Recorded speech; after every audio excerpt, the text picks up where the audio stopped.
যা চাই সব যদি দুনিয়াতেই পাওয়া যেত তাহলে এটা দুনিয়া না, জান্নাত হয়ে যেত।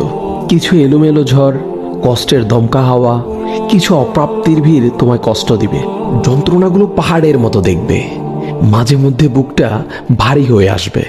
তবে কখনোই হতাশ হইও না, ভেঙে পড়ো না, কারণ এটাই দুনিয়া। এখানে সব চাওয়া পূরণ হবার নয়। মন যা চায় তাই যদি পেতে চাও তবে অবশ্যই তোমায় জান্নাতে যেতে হবে।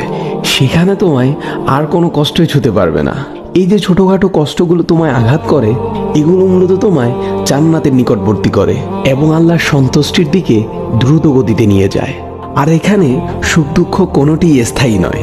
এখানকার সব কিছুই সাময়িক, আর আখেরাত হলো চিরস্থায়ী। সেখানকার সুখ দুঃখ চিরস্থায়ী। ক্ষণস্থায়ী কষ্টগুলোর ব্যাপারে অত চিন্তা করে কি লাভ? আল্লাহ সুবহানাহু ওয়া তাআলা বলেন, জান্নাতে তোমাদের জন্য তোমাদের মন যা চাই তাই আছে। তোমরা যে জিনিসের আকাঙ্ক্ষা করো তোমাদের জন্য সেখানে তাই আছে। সূরা ফুসসিলাত আয়াত নাম্বার 31। তাই স্বপ্নগুলো আখিরাতের জন্য বাঁচিয়ে রাখো। হতাশ হয়ে নিজেই নিজের উপর জুলুম করো না।